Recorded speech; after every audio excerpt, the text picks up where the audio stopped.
सासूरा सासूरा ओलांडून उंबराग आलीस सासूरा सासूरा संसाराची घडी नीट नेटकी बसवणे मकी करून जादू प्रेमाची चाहुल देईल कुणी सुखाच्या क्षणी मलती मनी फुले ही वात्सल्याची सांभाळून या सारे सांभाळून या सारे बंधना त्यांचे थोडी थोडी कसरत तारेवरची लाडकी सून मी ह्या घरची थोडी थोडी कसरत तारेवरची लाडकी सून मी ह्या घरची राणी मी राजाची चाहुल इवल्या स्वप्नांची जणू लेक मी लाडाची जणू लेक लाडाची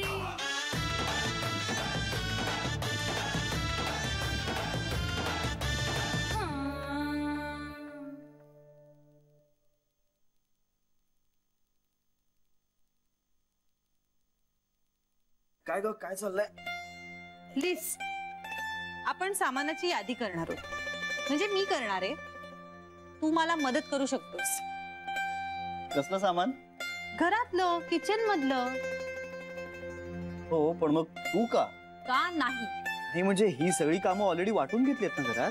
टेक्निकली हो पण आता होतं कसं बेबी आत्या दर महिन्याच्या 1 तारखेला वाण सामान आणतात पण ह्याच महिन्यात नेमक्या पहिल्या आठवड्यात त्या प्रचंड बिझी होते त्यामुळे अल्टिमेटली ते सगळं काम आईंवर पडलं रे आणि सध्याच्या काळात पाहिलं ना खूप छोटी मोठी अशी कामं करत खूप कामं आईंना करावी लागतात त्या दमतात रे बिचाऱ्या अच्छा म्हणून मग मी असं ठरवलंय की ह्या सगळ्यात थोडं जास्त लक्ष घालायचं गुड तुला माझी काही मदत लागली तर सांग मला हो म्हणजे लागणारच आहे तू ना हट्टीपणा जरा बंद कर म्हणजे खूप मदत होईल मी काय हट्टीपणा करतोय मग आईंनी स्वयंपाक करायचा हा हट्ट नाहीये का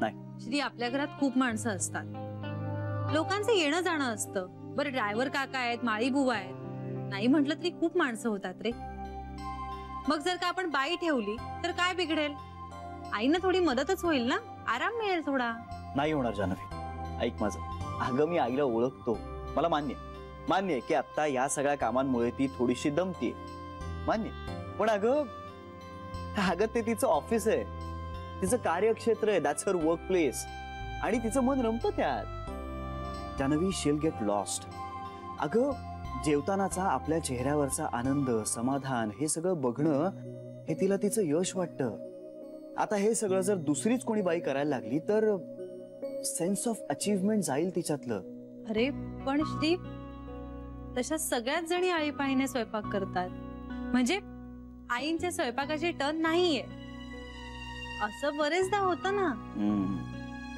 पण तरीही सगळ्या जणी तिकडेच फिरत असतात आईचं तर असं बारीक लक्ष असतं सगळ्यांवर सूचना चालू असतात तिची मतं असतात सगळं चालू असतं म्हणजे बेसिकली ना ती त्या सगळ्या स्वयंपाकघरातल्या प्रोसेस मध्ये इन्व्हॉल्व्ह असते आणि तिची ही इन्व्हॉल्वमेंट आता काढून घेणं मला तरी चुकीचं वाटतं आणि मुळात ना आता आई त्या बाईंना सळो की पळो करून सोडेल हे बघ श्री आज ना उद्या हे होणारच आहे ना जानवी अगं आईच्या हातून आता किचन काढून घेणं ही फार मोठी चूक असेल ती स्वतःला निरुपयोगी समजायला लागेल आयडेंटिटी क्रायसिस होईल तिला आणि म्हणूनच जानवी मी आईच्या हातच्या स्वयंपाकाचं कायम कौतुक करतो आणि रादर इन्सिस्ट करतो की मला तिच्याच हातचं खायचंय आणि मला खरंच जेन्युइनली आवडतं ते बरोबर आहे तुझं श्री मी कधीच हा विचार नाही केला रे हुशार दिसतायत हे गृहस्थ अरे वा जमायला लागले की ट्विस्टेड कौतुक करणं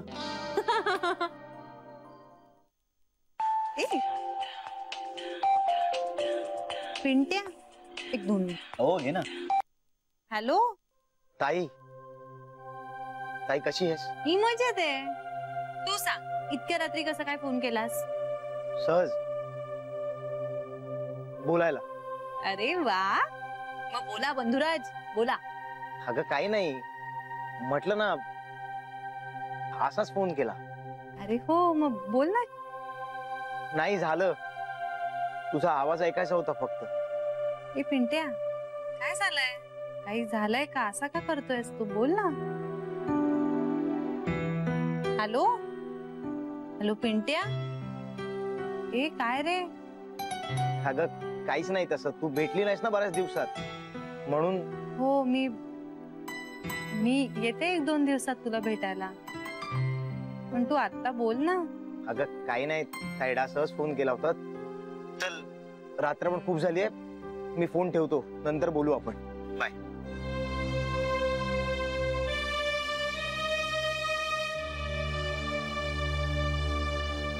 काय झालं?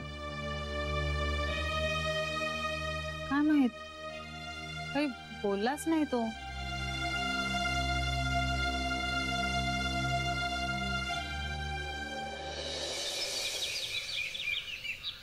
अगं वीणा, मी फार काही केलं नाही ग. तुझी जिद्द, तुझी चिकाटी, तू परिस्थितीतून मार्ग काढलास. मी फक्त दाखवला तुला. अगं, माझंच कौतुक करणार आहेस का मलाही तुझं कौतुक करायचं चान्स देणार आहेस? ये ना, ये नक्की ये. कधीही ये ग, मी घरीच असते आता. ये बाय. याची जा. हा, थँक्यू. जी आज सकाळी सकाळी तुझ्या कुठल्या फॅनचा फोन आला होता? अरे आपली वीणा रे. कोण? नाही, बहुतेक तुला माहिती नाहीये. बस बस सांगते तुला. आपल्या जिद्दीवर माणूस कुठून कुठे पोहोचू शकतो याचं उत्तम उदाहरण आहे ही मुलगी. आपल्या गोखले गृहोद्योग मध्ये एक बाई होत्या. मोठं कुटुंब, आर्थिक अडचण. नवरा काय करायचा माहित नाही, पण तो नसायचाच. एकदा या बाई आपल्या 17-18 वर्षाच्या मुलीला घेऊन माझ्याकडे आल्या. म्हणाल्या हिला काम द्या. मी त्या मुलीशी बोलले, तिची चौकशी केली आणि लक्षात आलं फार हुशार मुलगी आहे. नुकतीच 12वी झाली होती. PCB ग्रुप मध्ये तिला 95% मार्क होते. बाप रे. गव्हर्नमेंट मेडिकल कॉलेज मध्ये ऍडमिशन मिळू शकत होती तिला. पण आई तिच्या शिक्षणाचा खर्च करू शकत नव्हती. घरची हलाखीची परिस्थिती. शिक्षण तर सोडाच, हिलाच कामाला जुंपायला निघाली होती आई. मग मी त्यांना समजावलं. म्हटलं हिचं शिक्षण थांबवू नका. हिच्या शिक्षणाचा खर्च मी करते, वरची आर्थिक मदतही करते. पण या मुलीचं शिक्षण थांबवणं मोठी चूक ठरेल. नशिबानं त्या बाईंनी माझं ऐकलं तरी, नाहीतर काय करणार होतो आपण. पण या मुलीनं मन लावून शिकली. ती मोठी गायनाकॉलॉजिस्ट झाली. बऱ्याचदा भेटायला यायची मला, आताच जमत नाही तिला. आजी, अगं मग आमच्या लग्नाला बोलवायचंच ना त्यांना. बोलावलं होतं, पण त्याच वेळी तिला कुठल्या तरी कॉन्फरन्स मध्ये अमेरिकेला पेपर वाचायला जायचं होतं. अरे वा, क्रेडिटेबल आहे. कसं असतं ना, म्हणजे एखाद्याकडे टॅलेंट आहे पण पैसाच नाहीये. आणि काही लोक असतात ज्यांच्याकडे खूप पैसा असतो पण त्याचा योग्य वापर कसा करायचा हेच बरेचदा कळत नाही त्यांना. अगदी खरं बोललीस. वीणानं मात्र आपल्या हुशारीचं चीज केलं. म्हणूनच आपल्याला जमेल तेव्हा, जमेल तशी गरजू विद्यार्थ्यांना मदत करावी. आपला पैसा याहून जास्त सन्मार्गी लागूच शकत नाही बघ. आज येणार आहे ती भेटायला. जमलं तर या ना तुम्ही सुद्धा. आईजी, त्यांची येण्याची वेळ कळवाल, मी नक्की यायचा प्रयत्न करेन. ए बरं चला, मी निघते. आज आमच्या बॉसचेही बॉस येणार आहेत, त्यामुळे मला लवकर जायला हवं. तू येतोयस का? हो मी येतोय. आलो. गाडीपाशी थांब, मी 1-5 मिनिटात आलो. हो आईजी येते. आईजी, या सुद्धा फाईल जरा बघून घे ना. आता या कशाला आणखीन? कशाला वगैरे काही नाही, मी सांगतोय ना, प्लीज बघ. चल मी येऊ. Okay, bye bye bye bye. स्वस्थ बसून देणार नाहीत बघ.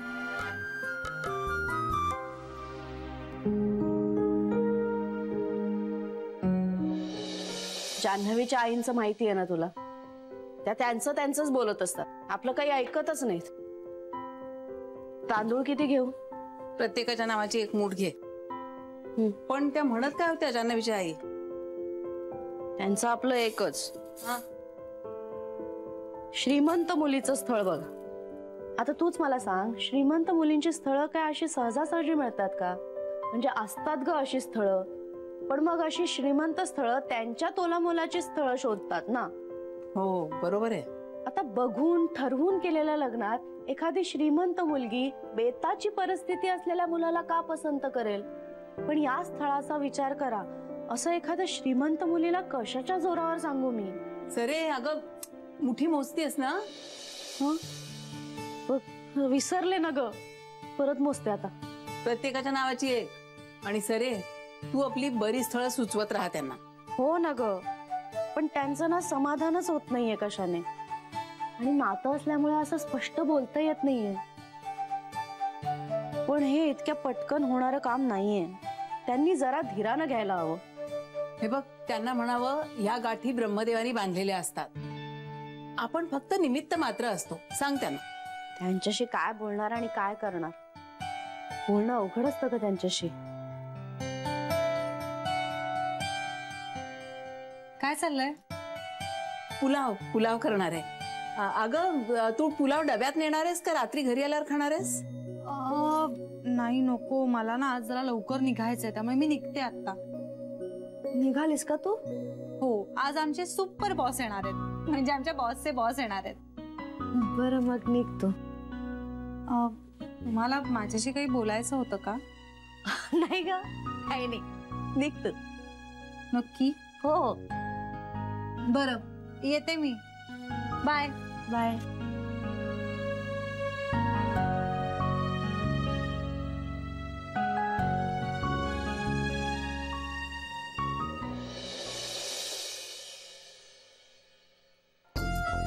अहो साहेब, राहू द्या ना, मी करतो ना. काही नको, मीच करतो.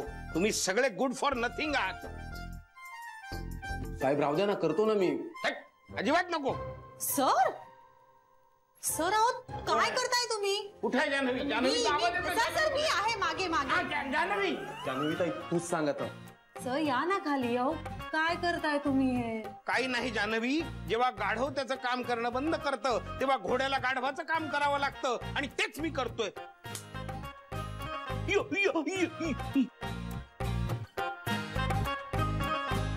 पण सर राहू दे ना, मी करतो ना.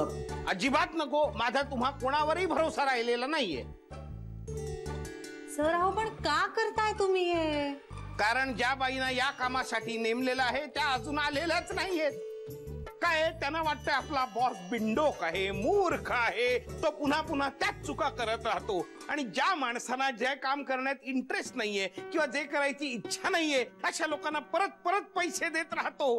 पण माझा बॉस हुशार असल्यामुळे त्याला हे पटकन लक्षात येईल आणि तो दुसऱ्या क्षणाला कामावरून काढून टाकेल. कळलं का जान्हवी? जान्हवी दिसत नाहीये. जान्हवी, जान्हवी. हो बाई, अहो बाई, या क्षणी तुम्ही फोन लावला नाही तर तुमचा बॉयफ्रेंड घायाळ होणार आहे का? पण तुम्ही ही शिडी सोडलीत आणि मी पडलो तर मी घायाळ होईल. सर, मी लताबाईंना फोन करतेय. तू नंबर बरोबर दिलायस ना? की माझी रिंगच जातीये? हो, नंबर बरोबर आहे. म्हणजे रोज जेव्हा त्यांना उशीर होतो ना तेव्हा मी याच नंबरवर फोन करतो. आज का उचलत नाहीत माहित नाही. अहो मला उचलायची वेळ येईल अशानी. लताबाईंवर किती चर्चा करताय? ही शिडी घट्ट धरा. सर मी काय म्हणते, ऐका ना, तुम्ही खालती या. आम्ही तिघं मिळून करतो हे सगळं. तुम्ही या ना खालती. तसं नाही जान्हवी, म्हणजे काय आहे, साहेब येतील तेव्हा त्यांना काउंटरवरचा स्टाफ साफसफाई करतोय असं दिसेल, त्यामुळे जास्तच चिडतील ते. एक वेळ मला त्यांनी सफाई करताना बघितलं ना तर निदान खुश होतील माझ्यावर, काही बोलणार तरी नाही. शी, या लताबाई ना इरिस्पॉन्सिबल. मला सांग जान्हवी, आता काय करायचं या बाईंचं? पण आपलं काम करावं. आपण दिवा पुसत राहू. दिव्या दिव्या दीपत्कार, कानी कुंडल मोतीहार, दिव्याला पाहून नमस्कार.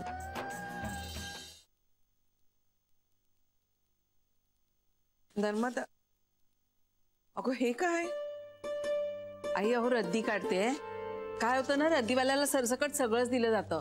आणि मग नंतर आठवतं की आपल्याला एखादं कात्रण हवं होतं, एखादा पेपरच ठेवायचा होता, चुकून एखादं मॅगझिनच निघून जातं त्याच्यामध्ये. अगं पण एवढी रद्दी कशी जमली आपल्याकडे? आई अहो, आम्ही सगळ्या नाही ना श्री सारखा ई पेपर वाचत. मग आमच्यासाठी 1 महिन्याची आहे रद्दी ही, जास्ती नाही. एकच पेपर घेतो ना. नशीब श्री समोर नाही काढलीस. अहो श्री समोर कशी काढेन? तो खरडपट्टी काढेल ना माझी. आई अहो तुम्हाला माहितीये का, तुम्ही पाहिलत का आजच्या पेपर मध्ये ना वीणाचा फोटो आलाय. अगं हो, तेच मी तुला सांगायला आले होते. संध्याकाळी वीणा येते इथे. अरे वा, आज? हो हो. अगं बरेच दिवस नव्हतीच इथे, कुठे कुठे कॉन्फरन्सला गेली होती. आज म्हणाली डोकावते थोडा वेळ. म्हटलं ये, बरेच दिवसात भेट नाहीये. हो ना, म्हणजे हल्ली आपण फक्त पेपर मध्येच तिचे फोटो बघतो आणि तिच्याबद्दल वाचतो, नाही? कौतुक आहे बाई तिचं. प्रश्नच नाही. काहीतरी चांगलं करूयात खायला. हो, आणि काहीतरी देऊयात पण तिला. वा, म्हणजे वीणासाठी तर देवाचा प्रसाद. चल ग. खरंच वीणा तुम्हाला देवच मानते. अहो ती तसं मानते, हा तिचा मोठेपणा. पण तिची जिद्द हुशारी काही वेगळीच आहे. हो ना, आणि या निमित्तानं जान्हवीची तिची पण ओळख होईल. हो ना. चला, देवळात भक्त येणार आहेत, प्रसादाची तयारी करायला हवी. आता तुम्हाला चेष्टा करायला एक विषयच मिळालाय बघ. चल ते राहू दे, मी माळीपोना घेऊन जायला सांगते. चल मी तुला येते मदतीला. अहो तुम्ही मदत कशाला करायला पाहिजे, मी करेन ना. आणि नवीन लॉकरची रिक्वेस्ट सुद्धा त्यांनी पटकन मान्य केली. मी म्हटलं सर रिक्वायरमेंट आहे, मग निदान एक 10 मोठे आणि 10 छोटे लॉकर्स बनवूया, मग पुढे बघू. असलेली जागा दाखवली, लगेच हो म्हणाले ग. अरे वा, फारच छान. हो, आज चांगला मूड होता साहेबांचा. हो, वाटलं तसं. And is very happy with the staff. हे उगाच नाही, आपण 2 नंबर लावत इन्व्हेस्टमेंटवर. त्यामुळे साहेब खुश झाले. जाताना फक्त एवढंच म्हणाले, बँकेचा चेहरा जरा चांगला ठेवा, खूप फरक पडेल. म्हणजे उगाच नाही माणसं वरच्या पोस्टला पोहोचत इतक्या. पटकन गोष्टी लक्षात येतात त्यांच्या. आपली ब्रांच हाऊसकीपिंग मध्ये कमी पडते हे कळलं त्यांना. आपल्याला काय लताबाई उत्तर देतात, काहीतरी कारण सांगतात, आपण मऊ पडतो. पण साहेबांचं तसं नसतं. ते अशा बाबतीत ऐकत नाहीत कोणाचं, आणि आपण त्यांना कारणही देत नाहीत ना. म्हणूनच मी म्हणतो जान्हवी, की काम करण्याच्या ठिकाणी कम्फर्टेबल वातावरण जरूर असावं, पण इतकंही कम्फर्टेबल नसावं की माणसं कामच करणं बंद करतील. कम इन.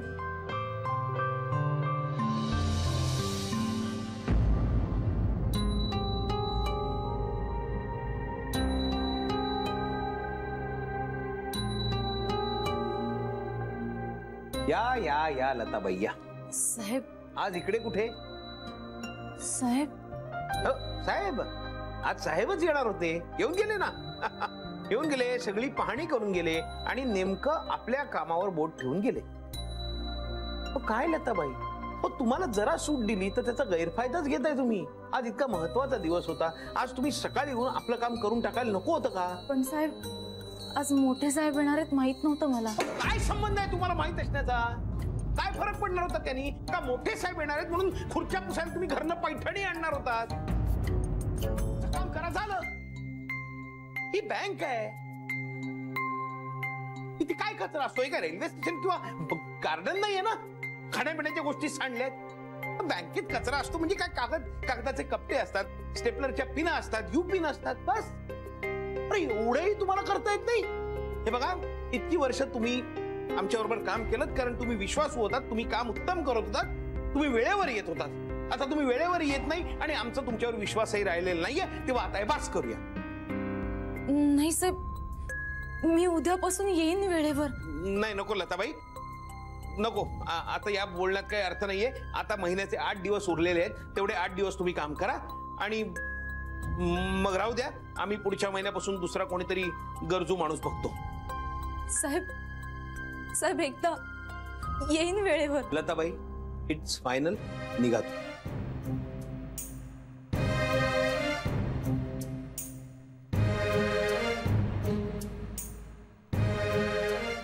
सगळी गंमत वाटते काय? स्मितुडी कशी आहेस ग बबडा? किती वेळाने फोन केलास तू? वेट लागायची पाळी आली होती. मला सांग बबडा, तू काय बँकेत कॅमेरा बसवलास का ग? साहेब गेले तर तुला कसं कळलं? लबाड. हो, साहेबांची मीटिंग ना फर्स्ट क्लास झाली साहेब, खुश झाले. मला ना म्हणजे तुझे आई वडील आले ना बघायला आपल्या घरी, तेव्हा मला अगदी म्हणजे तेव्हाची आठवण झाली. म्हणजे तीच हुरहुर, म्हणजे ते त्यांना इम्प्रेस करण्याची तीच धडपड आणि त्यात केलेल्या गंमत चिरचुका. तुला आठवतात की नाही? आठवणारच. आपल्या मनाच्या तारा जुळलेले आहेत बाबडा. म्हणजे काय, तारा जुळले आहेत, तंबोरा आणि मी तंबोऱ्या खालची गादी.